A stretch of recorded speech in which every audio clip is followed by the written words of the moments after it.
Hai, Assalamualaikum semua dan salam sejahtera. Baiklah, cikgu nak sambung balik perbincangan kita yang tertangguh tadi. Okey, ini sebenarnya kalau pelajar belum tonton video cikgu sebelum ni, bolehlah tonton supaya pelajar faham. Okey, ini cikgu akan sambung dengan latihan perbincangan bagi latihan soalan tahun lepas, iaitu tahun 2017 ulangan. Cikgu dah bincangkan daripada soalan 1 sehingga soalan 12 dan kita akan teruskan dengan soalan ke-13. Apa lagi? Jom! Bounce.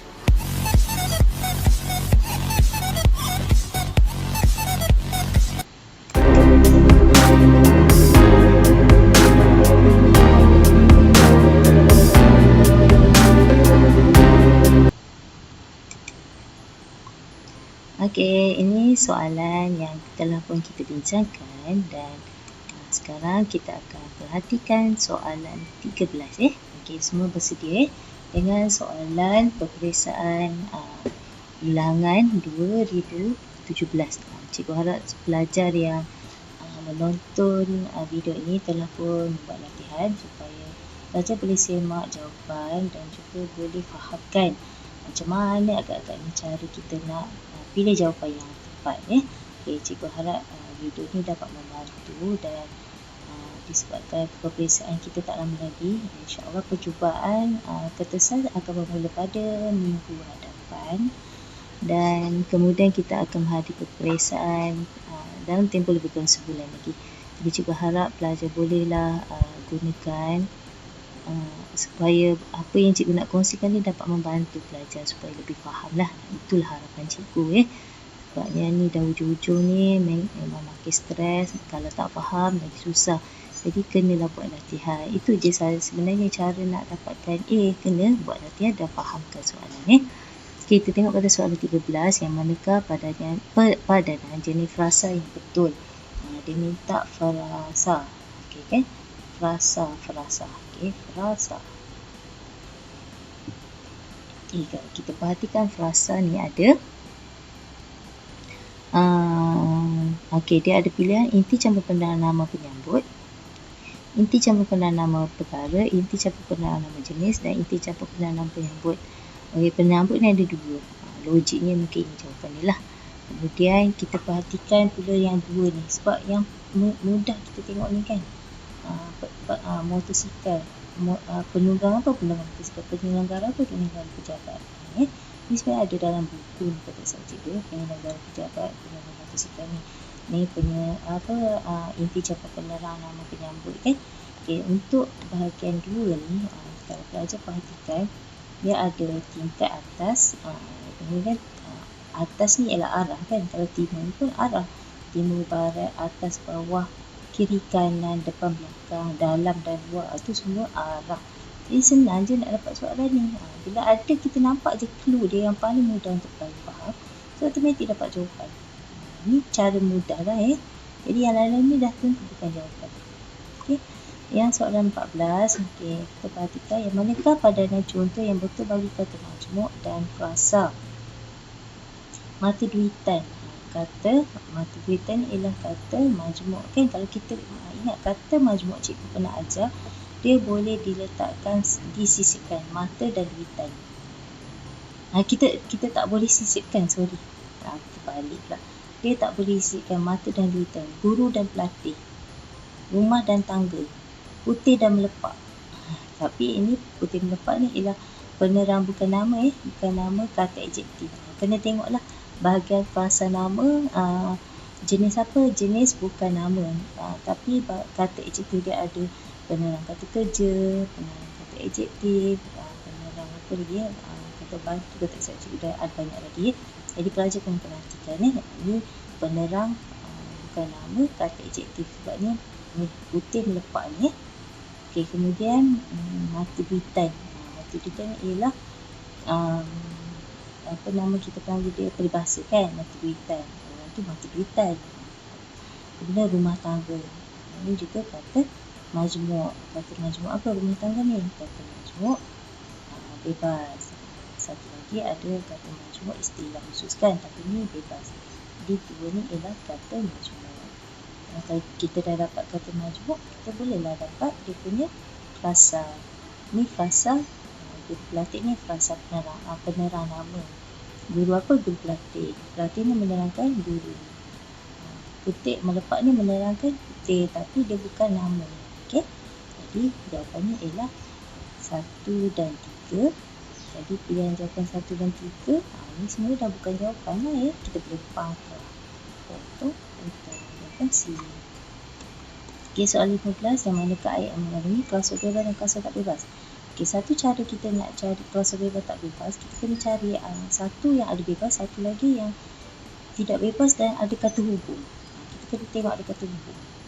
Okey, kalau sini kami pergi ke sana, kami beramai-ramai pergi ke sana sini demi dia. Demi kat sini nak kena tahulah dia kata hubung ke dia kata sebenarnya. Kat sini ada boleh pisah kata ayat ni. Kami pergi beramai-ramai ke sana. Kami pergi demi dia. Kami pergi demi dia. Ini tak nampak sangat dia tidak tercecar di akhir kata adiknya. Ini lagi tak nampak C. Dia telah melakukan pembaziran sekali lagi pada masa itu. Pembaziran sekali lagi. Ini pun tak ada kan. Dia telah melakukan pembaziran pada masa itu. Ini ialah kata sempurna. Jadi kalau sini nampak jelas nasibnya sentiasa baik. Lantaran dia sering dapat peluang seperti itu. Tapi dekat lantaran ni ialah klausa bermula klausa tak bebas ni. Lantaran ialah kata hubung. Nampak jelas ini Jadi jawapannya ialah D. Okey. Kita tengok soalan 16. Klausa bebas campur klausa tak bebas dengan pelengkap. Ini pelajar kena tahulah pelengkap dengan beza pelengkap objek dengan pelengkap dengan objek lah. Contohnya dia ada subjek daripada recap, dia ada pelengkap dari objek. Okey. Kita tengok adalah ayat majmuk komplement ayat majmuk komplement pelengkap ni dia terdiri pada frasa adjektif dan frasa kerja. Dan syarat yang kedua dia mesti boleh dipasifkan. Okey. Di sini kita tengok ayat pertama, kami masih yakin. Yakin ni ialah kata adjektif. Okey. Yakin bahawa penyakit kanser datuk dapat dipulihkan. Nampak dipulihkan di sini dah dipasifkan. Nampak kan? Okey, yang kedua, Menteri Besar mengumumkan bahawa kalau pelengkap cikgu silap dia tak boleh dipasifkan. Pelengkap ni tak boleh dipasifkan. Kalau objek baru boleh dipasifkan. Kami masih yakin bahawa yakin kita tak boleh pasifkan. Lagi satu dia kata adjektif. Ni dalam frasa adjektif kan. Ni jawapan dia lah. Okey, Menteri Besar mengumumkan. Disebab engkau mengumumkan ni sebenarnya dia ialah objek. Dia boleh dipasifkan. Mengumumkan boleh tukar dengan diumumkan. Jadi ini bukan pelengkap tapi objek. Okay, pemerhati bersetuju bahawa imbuhan ber ni dah merujuk kepada pelengkap kan. Jadi inilah jawapan dia. Tapi kalau sini dipilih ni dah dipasifkan, dah bukan yang ini tidak mustahil bahawa memang tidaklah yang ini bukan jawapannya. Jadi jawapannya 1 dan 3. Okey, kalau masih tak faham, pelajar boleh rujuk buku ataupun tanya cikgu masing-masing rujuk buku bahagian klausa bebas dan klausa tak bebas. Okey, seterusnya soalan 17, yang manakah ayat dasar? Okey, ayat dasar, hal seumpama itu belum pernah kami lihat lagi. Okey, kami lihat. Kat sini ada kata kerja, ini kata ganti nama diri pertama dan lihat ialah kata kerja. Kalau kita tengok ayat ni, dia dah ayat apa? Ayat pasif kan? Ayat pasif ni dah bukan ayat dasar tapi jadi ayat tunggal. Okay. Yang kedua ni, segar sungguh jamanan bunga mawar di atas meja itu. Ayat ni telah disongsangkan. Sepatutnya ialah bunga mawar di atas meja itu sungguh segar. Jadi ni bukan jawapan lah sebab ini ayat tunggal. Okay, lelaki berjambang lebat itu mufti sebuah negeri di utara. Ini ialah subjek dia, ini predikat dia. Okay. dia tak songsang, dia tak pasifkan. Ni ayat juga ayat penyata. Kalau ada tidak ada kata nafi atau kata pembenar, itu dah semua bukan jadi ayat dasar tapi jadi ayat tunggal. Okay, seorang wanita dalam lingkungan umur 50-an, ni kan dia punya subjek dia sedang berdiri di hadapan perhentian bas itu. Ayat ni ada tak dia punya, ayat ni bukan ayat majmuk kan? Jadi di ni ialah kata seni nama kan? Okay, dia bukan ayat majmuk.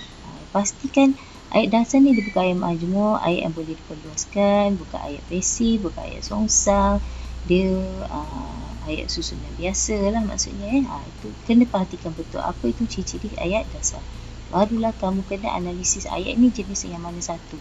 Ada tak dia ayat, yang pertama tengok dia ayat penyata tak. Yang kedua ada ayat tu susunan dia biasa atau songsang. Kalau songsang dah bukan jawapan. Ayat tu ayat tunggal ke ayat majmuk. Kalau ayat majmuk dah bukan ayat dasar. Ayat tu ayat yang menggunakan imbuhan pasif tak. Kalau ada pasif itu bukan jawapan. Dia kena ayat aktif saja. Macam ni ayat aktif. Ayat ni susunan biasa. Ayat ni ayat penyata. Ayat ni bukan ayat tanya. Okay. Ayat ni boleh diperluas lagi. Begitu juga dengan ayat 4. Jadi jawapannya 3 dan 4. Okay, soalan 18, yang manakah ayat susunan biasa? Okay. Kematian, kita kena palang dia, cari subjek predikat. Ini subjek ayat ni ialah wanita itu. Dekat B ni jawapan subjek ni ialah pintu rumahnya. Dan C ni dia subjek ni ialah remaja yang merempit itu. Okay, ayat D ni ialah hasrat ibu untuk melihat kejayaan adik. Subjek ni predikat tertunai juga. Okay, jadi cari yang susunan biasa.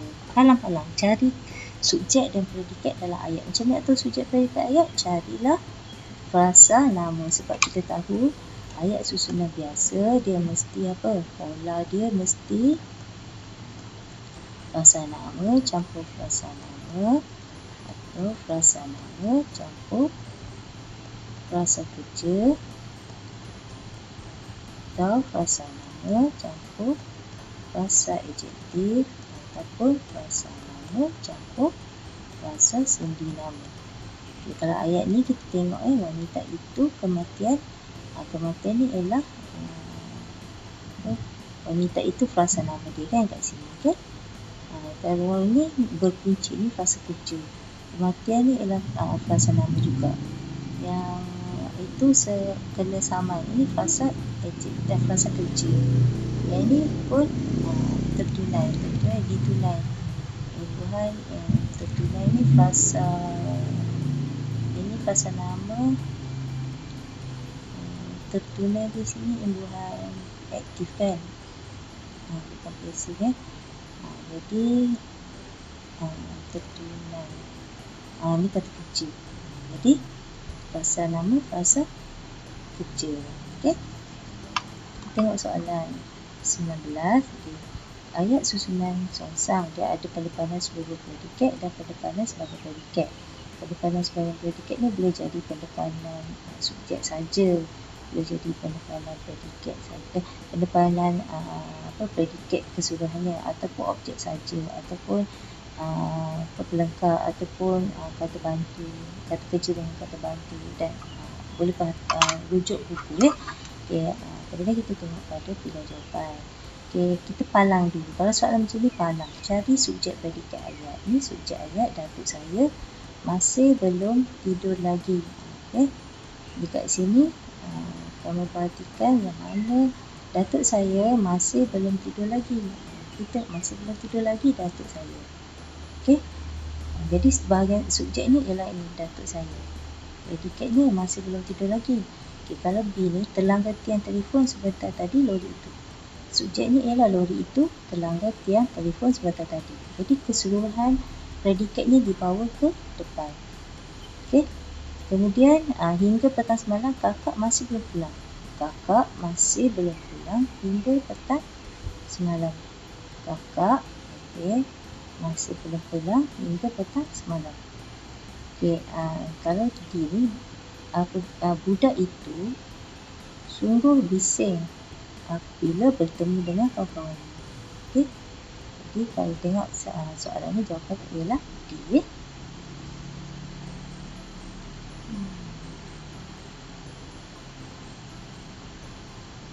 Kita tengok soalan 20, yang manakah bina ayat pasif songsang yang betul. Okey.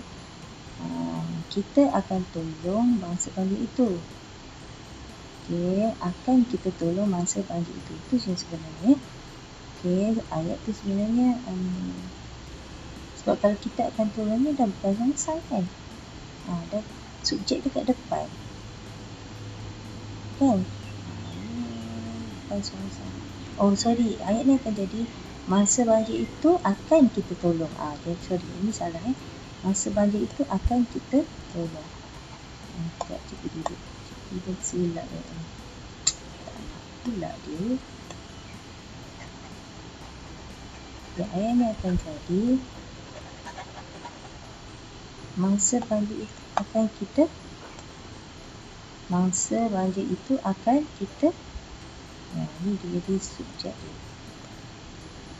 Subjek boleh dekat ayat ni ayat susunan biasa lah. Kalau sekarang ni jadi tak adalah mas.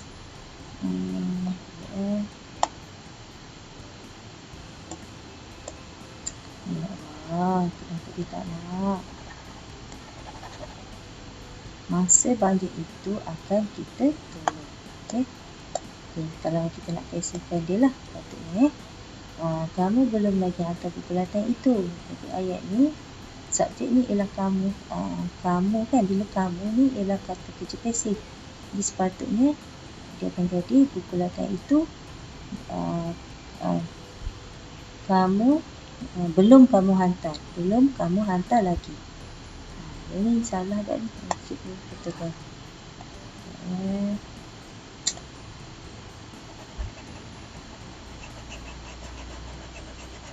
Bolehlah. Okey. Dia akan jadi apa? Belum kamu hantar lagi buku latihan itu. Yang ini dia akan jadi akan kita tolong masa bagi itu. Betul lah. Yang ini telah kami minum semalam air itu. Mereka susun. Ini ayat susunan biasa. Jadi ayat ni jadi akan kita tolong masa bagi itu. Betul lah tadi cikgu buat akan kita tolong sampai habis ayat tu. Kemudian belum kamu hantar. Sebabnya ini pasif kan, dia kena bila ada kata ganti nama di ketiga, dia mesti kata ganti nama di ketiga diikuti dengan kata kerja. Jadi jawapannya C. Soalan 21, yang manakah padanan betul antara jenis ragam ayat dengan contoh ayatnya? Iaitu tengok kata kerja, saya beli. Dah nampak saya beli, dia dah tahu pasif.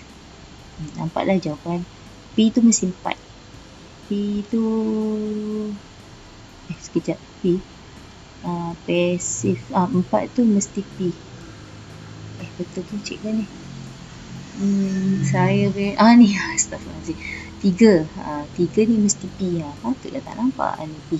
So, ada 3 jawapan. So ini boleh potong lah. Okey, kemudian terhempas. Kita ambil dihempas kan. Terbina, kita boleh tukar dibina. Istana yang cantik itu dibina dalam masa 6 bulan. Dibina ni mestilah kata kerja pasif.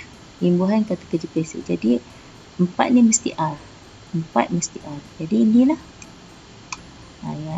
Sorry, ada 2 jawapan lagi. Silap. Kemudian kita nak tahu beza antara A dengan C. Mana jawapan dia? Kita perhatikan yang lain pula. Terpegang. Afifah terpegang ulat bulu. Terpegang macam cikgu kata tadi, dia tak sengaja kan. Bila tak sengaja, tidak sengaja memegang. Afifah tidak sengaja memegang ulat bulu itu. Dia boleh jadi tukar memegang. Jadi yang ini ayat apa? S ni akan jadi ayat aktif transitif. Okey. Ingat ayat aktif transitif dia boleh tukar ter ni dengan tidak sengaja. Kita tukar tidak sengaja memegang. Macam tu. Tidak sengaja melihat. Contoh itu dia akan jadi macam ni lah, tidak sengaja memegang. Jadi kita boleh tukar. Ni ter ni boleh jadi imbuhan me. Tetapi dengan syarat kena ada perkataan tidak sengaja. Jadi jawapannya ialah A. Kita tengok soalan 22, sajak itu dideklamasi ayat pasif. Sajak itu dideklamasikan oleh penyanyi tersebut. Ni ada imbuhan di kan kat sini kan. Di dengan kan. Kemudian ini kena, dan kat sini mestilah kata ganti nama diri pertama dan kedua. Carilah kata ganti nama diri pertama dan kedua diikuti dengan kata kerja. Ni senanglah kan, kita tengok kan. Ni ada kamu, kata ganti nama diri pertama, ni pertama. Siapkan kata kerja, pelihara kata kerja. Ni senang, soalan ni soalan bonus lah kalau pada cikgu yang mudah sangat dia dapat jawapan. Tapi dengan syarat kamu kena tahulah sini ni apa dia. Mesti kena ingat ada 3 ayat pasif. Jenis ayat pasif ada 3, satu imbuhan di imbuhan di terkean, imbuhan ber, kena tahu. Yang kedua kata ganti nama diri pertama kedua. Yang ketiga mesti ada kena serang tegual ataupun kehujanan, kena hujan, boleh juga ya. Okey, soalan 23, yang manakah ayat aktif tak transitif berpelengkap? Mari mereka berlari beramai-ramai. Mereka berlari. Ini tak perlu pelengkap tak apa kan, mereka berlari. Maksud dah lengkap kan? Okey, pegang penyiasat sudah tiba pun tak perlu. Ayat ni kita dah gramatis kalau kita berhenti sampai sini. Kami sekeluarga akan berkunjung. Ni tak boleh lah tak gramatis. Kita hendaklah sentiasa berbuat. Mesti kena ada pelengkap dia dekat sini. Jadi jawapan dia 3 dengan 4. Okey. Okey, pastikan bila kamu nak jawab soalan nanti dalam peperiksaan bawalah kamu punya highlighter dan highlightkan jawapan tu supaya kamu boleh nampak. Okey, yang manakah padanan yang betul bagi ayat 1, 2 dan 3? Ayat 1, Nenek Saraswati sakit tenat. Okey, subjeknya ialah Nenek Saraswati. Predikatnya sakit tenat. Tapi ini ayat soal. Bila ayat soal, yang ni dia jadi ayat tunggal, bukan ayat dasar. Kalau ayat dasar dia mesti ayat penyata. Bila ayat tanya, dia dah jadi ayat tunggal. Jadi yang bukan ayat tunggal ni kita dah boleh buang lah. Bila ada ayat majmuk ni, mana ada ayat majmuk kan? Jadi kita potong lah. Jadi pilihan jawapan A dengan C. Pemuda yang ni ialah ayat majmuk kan? Jadi boleh jawapan A dengan C ni boleh jadi pilihan jawapan.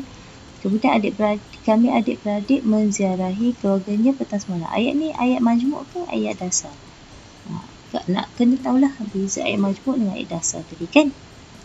Ayat majmuk, kalau masih tak faham boleh tengok video yang cikgu sediakan atau dekat YouTube cikgu juga cari beza ayat majmuk dengan ayat tunggal. Cikgu ada sediakan beza ayat majmuk, ayat tunggal, ayat terbitan. Ada 3 cikgu sediakan kat situ, pelajar boleh perhatikan dan boleh bezakan untuk menjawab soalan. Contoh jadi macam ni, kami adik-beradik menziarahi keluarganya petang semalam. Kami adik-beradik. Kata kerjanya ada kat sini satu je. Jadi petang semalam ni ialah dia punya apa?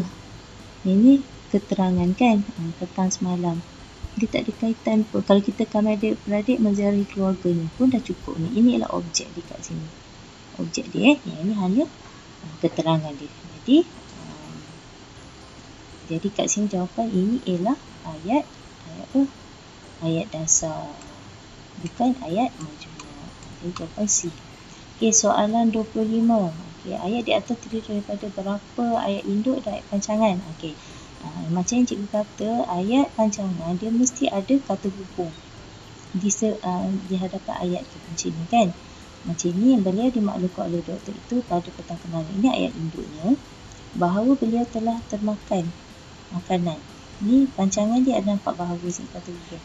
Yang ni juga ialah kata hubung pancangan. Jadi ayat ni ada 1 ayat induk dan 2 ayat pancangan.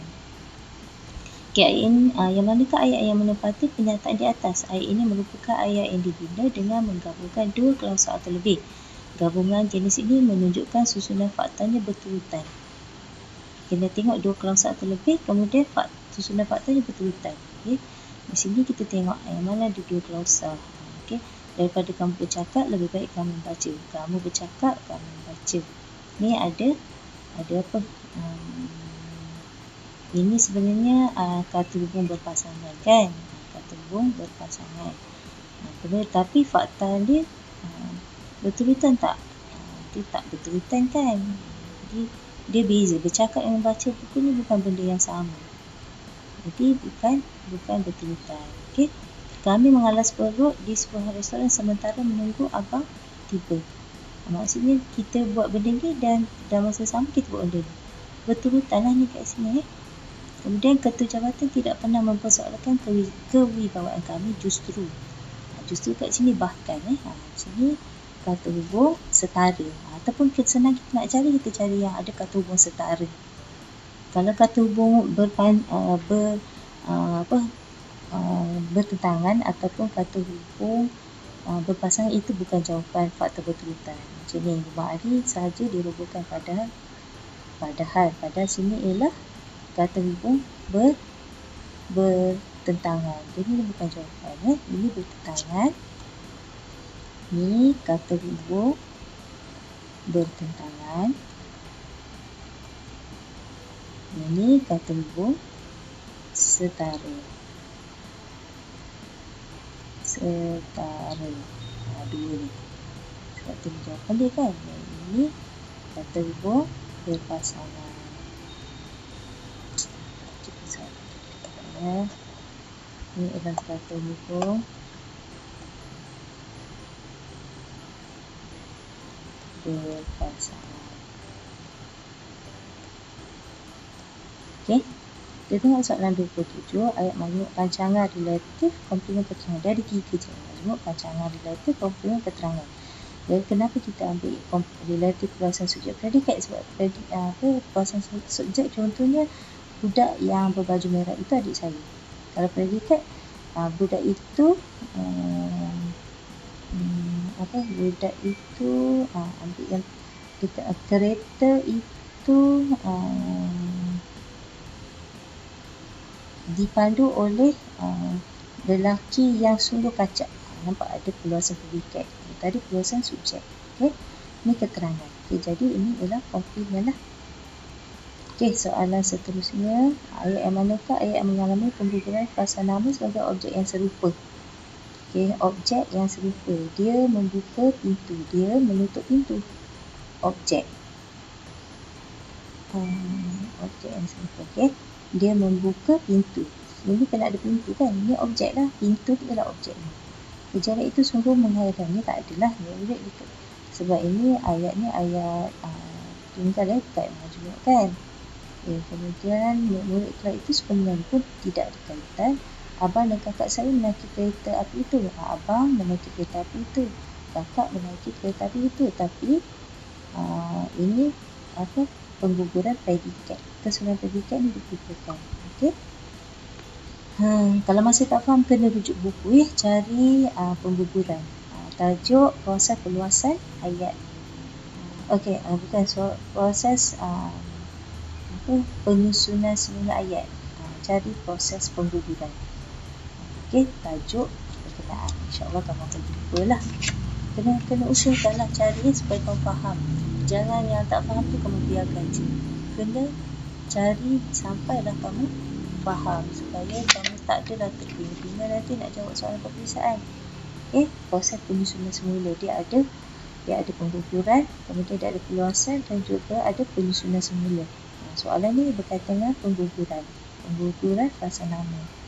Okey, soalan kalau kamu perhatikan, soalan bermula daripada soalan ni ayat lagi kan, ayat majmuk pancangan. Okey, ni ayat dah ada ayat itu bermula daripada soalan ini dah 22 pun dah buka soalan ayat kan. Ini pun ayat ayat juga bermula soalan kita dah balik ayat susunan biasa, ayat dasar. Bermula daripada soalan okey, ni klausa. Ni soalan klausa ni dah mula soalan ayat. Okey, sebelum klausa dia ada soalan frasa. Ni masih lagi soalan klausa. Ini soalan frasa. Nampak ni dia punya kata kunci ialah jenis frasa. Kalau dia kat sini, yang ni kata kerja tak transitif ni 1 sampai soalan 2 ialah soalan morfologi. Bila masuk ni ialah soalan frasa, ialah soalan sintaksis. Ni soalan klausal. Kita sintaksis. Dalam tata tingkat tata bahasa tu ada apa? Ini ayat. Ini klausal juga. Kemudian ini dah mula ayat dasar ni, ayat dasar diikuti dengan ini susunan ayat dasar tadi kan, ini konstituen ayat. Kemudian ini adalah soalan ayat, ragam ayat. Kemudian ini ragam ayat lagi. Ini bukan ragam, sorry. Ini ayat susunan ayat biasa dengan ayat songsang. Ini ragam ayat. Kemudian kalau tengok soalan ni ialah ayat, masih lagi ragam ayat. Ayat itu dah ayat pasif. Ni ayat pasif juga ragam. Ini dah jadi masuk ayat tunggal, ayat majmuk. Itu jenis ayat. Soalan yang ini ialah soalan ayat, boleh kata ayat pancangan lah ya, ayat pancangan, ayat majmuk kan, ayat majmuk. Kemudian yang ini juga ayat majmuk. Ini ayat majmuk juga. Yang ini pengguguran frasa objek sukun ni juga ayat. Ini dah masuk proses penyusunan semula ayat.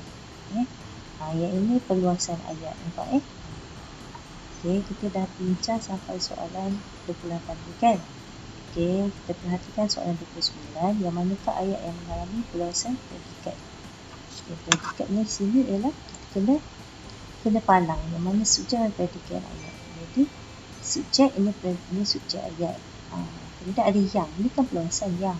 Ini kerana itu sudah lama sebenarnya tidak ada perluasan. Kalau perluasan ni biasanya gunakan yang agar, ataupun boleh jadi juga keterangan agar kami berdoa.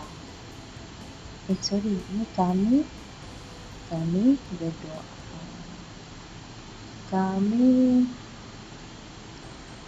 Subjek ni adalah kami berdoa. Betul lah. Agar ini pun tidak ada perluasan. Cari ada yang je lah, senang masa yang cedera. Ini perluasan subjek, bukan predikat. Nampak ni, perluasan subjek. Soalan 30. Soalan ni senang sebenarnya. Kamu cari je lah yang ada kata nama, apa namanya, kamu tengok dekat sini. Kena ingat lah PEN lah, apa maksud PEN. Kena carilah apa tu PEN. Ingat tak apa tu PEN? Jadi kena tengok. Tapi kalau cikgu tengok soalan ni senang je, cikgu cari ada penentu kat sini, itu. Ayat ni ada itu, yang lain tak ada itu. So inilah jawapan dia. Mudah je sebenarnya. Dan kalau nak pastikan, tengoklah ni kata nama, kata sendiri-nama dari, kata kerja, pulang, kata bantu, belum. Ni kata nama. Senang tengok soalan ni, sebenarnya nampak je susah, penat buat rajah, tapi sebenarnya untuk dapatkan jawapan ni sangat mudah sebenarnya. Cari je kata kunci dia, clue dia kat sini. Seterusnya soalan bahagian B. Soalannya, namakan jenis kata ganda perentak yang diwakili oleh X dan Y. X ni ialah kata ganda berentak pengulangan vokal. Dengan I dengan A, I dengan A, I dengan U, I dengan U. Kalau ini bebas. Jadi kamu perlu tak tulis kata ganda berentak pengulangan vokal, kata ganda berentak kata ganda berentak bebas. Kamu nak salin kata ganda berentak boleh, tak nak pun tak apa. Sebab dekat sini soalan dah ada. Tapi kalau dekat soalan ni tak ada, namakan jenis kata ganda di atas. Ini kamu letaklah kata ganda berentak pengulangan vokal. Dua, kata ganda berentak bebas. Tapi tak nak tulis pun tak apa. Buat macam ni je, dah dapat markah sini. Ni dah layak dapat 1 markah, ni dapat 1 markah. Contoh lain bagi kata ganda berentak X dan Y. Jadi kamu kena carilah pengulangan vokal. Cerai berai, kuih muih, ada banyak lagi contoh. Ini cikgu bagi 2 contoh. Jadi kalau nak tahu, boleh tengok rujuk buku. Tapi kamu boleh tengoklah, nampak ada pengulangan vokal UI. Ni E dengan A dengan I, E, A, I kan. Kalau bebas, contoh bolak-balik. Bolak-balik ni bukan. Bolak-balik ni lah pengulangan konsonan. Ni silap. Ni salah Contoh bolak-balik. Betul contoh jawapan ialah lintang pukang. Tapi ni boleh juga lemah longlai. Lintang bolehlah ni. Lintang pukang, bolak-balik, kelang kabut. Boleh lah. Sorry. Tadi boleh. Bolak-balik pun boleh diterima. Cikgu silap. Jadi carilah yang nampak yang bebas. Okey, kemudian kita tengok soalan 32. Berbuat, berdandan, menuju terpegun. Kalau kamu nak tahu ni kata kerja transitif berpelengkap tak pelengkap, kamu cuba bina ayat. Dia sedang berdandan, dia terpegun. Yang ini dia berbuat, kena berbuat apa, mesti kena ada tambahan dia. Dia menuju, mesti ada menuju ke utara. Dia berbuat baik. Jadi yang berpelengkap mesti yang kena ada sambungan. Dia mesti kena ada pelengkap. Yang ni tak payah pun tak apa. Jadi jawapan dia ni berdandan. Contohnya dia sedang berdandan. Ayat ni dah lengkap kan. Dia terpegun pun dah lengkap. Dia berbuat, kena ada. Dia berbuat baik. Dia menuju ke sekolah. Macam tu soalan 33. Apakah kata dasar bagi P dan Q? Mengesampingkan. Jadi kena keluarkan. Mengesampingkan dia punya kata dasar ialah ke samping. Surat khabar, persurat khabaran. Kata dasar ni ialah surat khabaran. Ejaan kena betul. Kalau kamu tulis rapat, jawapan ni jadi salah. Kalau tulis surat khabar ni rapat pun, jawapan kamu jadi salah. Kena tulis betul-betul. Kalau kamu tulis macam ni, cikgu tunjuk kalau jawapan kamu ke samping, ini salah. Kalau kamu tulis surat khabar pun salah. Kalau kamu tulis surat khabar, ini pun salah. Tak boleh. Dia mesti macam ni. Seterusnya, apakah bentuk kata bagi kata dasar dalam Q? Ini kata majmuk lah Q ialah surat khabar ialah kata majmuk. Seterusnya kita perhatikan sebab dia minta bentuk. Kalau minta bentuk ingat tu tergemuk, tunggal ke terbitan ke, ganda ke, satu lagi majmuk. Ini jawapan dia majmuk berikan definisi bagi sintaksis. Ini kamu kena hafal lah. Cikgu pun malas nak cakap. Kamu tak hafal memang tak dijawab. Mudah je. Kalau hafal dah dapat 2 markah. Secara terang-terang dapat markah. Sintaksis ialah cabang ilmu linguistik yang mengkaji struktur, bentuk dan binaan ayat. Yang penting ada ayat, binaan ayat. Kalau kamu tak buat binaan ayat ni, jawapan kamu akan jadi salah. Wajib ada ayat sebab dia beza dengan morfologi. Kalau morfologi binaan kata, sintaksis binaan ayat. Itu beza dia. Kalau tak ada ayat, jawapan salah. Seterusnya tuliskan frasa nama dalam subjek bagi ayat di bawah. 5 pasang kain pengantin telah dipamerkan di kedai ini. Jadi kamu kena kalau nak cari frasa, kamu kena cari bahagian subjek predikat. Baru kamu tahu ni frasa subjek, bahagian subjek ada frasa, bahagian predikat pun ada frasa. Jadi kat sini dia kata frasa nama dalam subjek. Cari bahagian subjek je lah, predikat tak payahlah. Jawapan dia mesti dekat sini je. 5 pasang pakaian pengantin. Ni subjek dia, ni predikat. Jadi jawapan dia ialah 5 pasang kain pengantin. Ataupun kamu tulis 5 pasang pakaian boleh. Ataupun kamu ambil pakaian pengantin pun boleh. Diterima jawapannya. Kemudian soalan yang berikutnya, ketika ini bulan terang menyinari alam. Jadi kena cari subjeknya ialah bulan terang menyinari alam ketika ini. Subjeknya ialah bulan terang. Soalan 36, apakah subjek bagi baris kedua dalam pantun di atas? Ini dia nak cari subjek. Jadi baris kedua ialah patah kemudi sepanjang pantai. Subjeknya ialah kemudi ni lah. Kemudi patah sepanjang pantai. Sebab apa? Kita nak cakap tentang kemudi, bukan nak cakap tentang patah. Jadi ayat ni sepatutnya kemudi patah sepanjang pantai. Jadi subjeknya ialah kemudi. Baris yang manakah yang mengandungi ayat susunan songsang? Jadi ayat susunan songsang ini belayar kapal. Sepatutnya kapal belayar. Kapal belayar. Kapal belayar bertimbang arus. Macam apa beza kemudi patah? Kemudi patah. Ayat ini kapal berlayar. Ayat susunan selesai. Bertimbang arus kapal berlayar. Ni kapal berlayar bertimbang arus. Ni kemudi patah sepanjang pantai. Tapi jawapan dia ni memang baris pertama ni. Maksudnya ni ialah susunan selesai ialah kapal berlayar.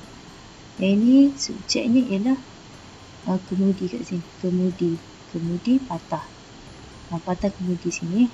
Kemudi. Okey, seterusnya nanti kalau tak faham lagi soalan ni, tak apa, nanti kita akan bincang lagi dalam kelas lebih lanjut.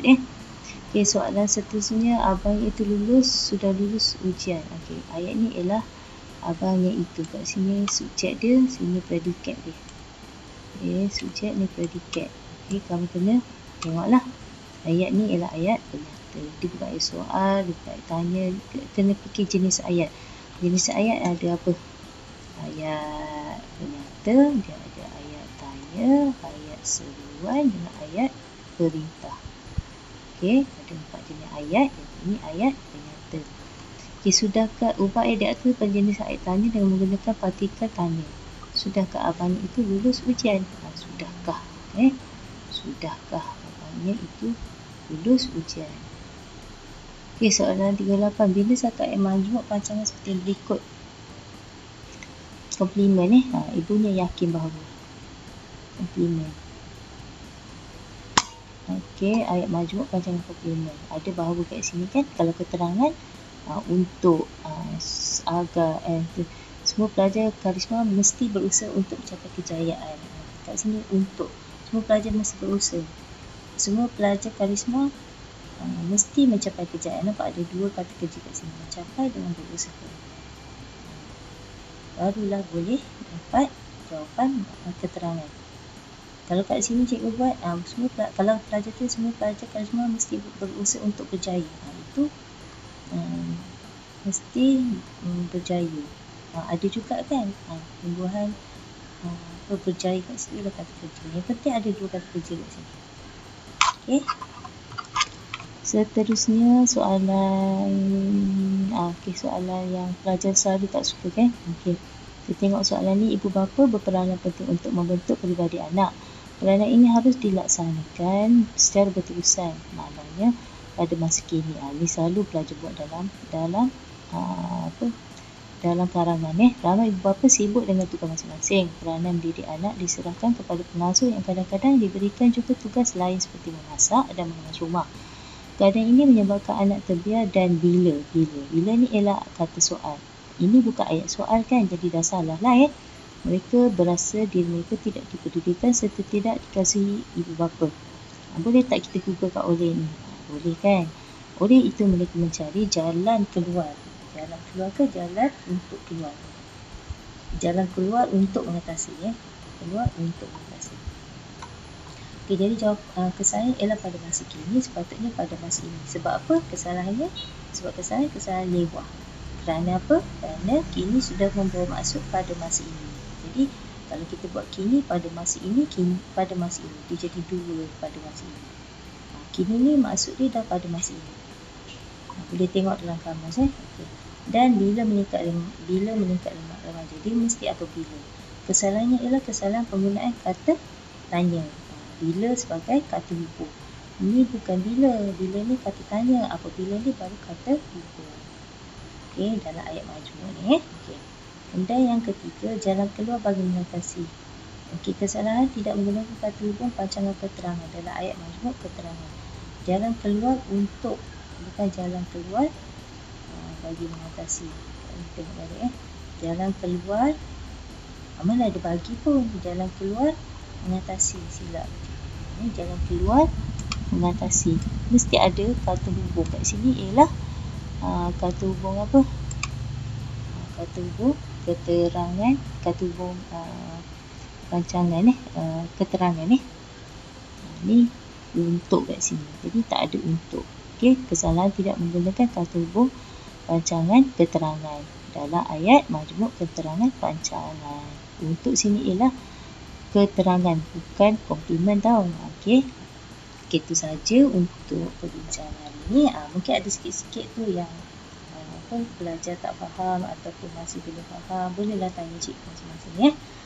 Cikgu harap pelajar boleh jawab soalan peperiksaan nanti insyaAllah dengan mudah dan boleh skor, boleh dapat A. Itu doa cikgu.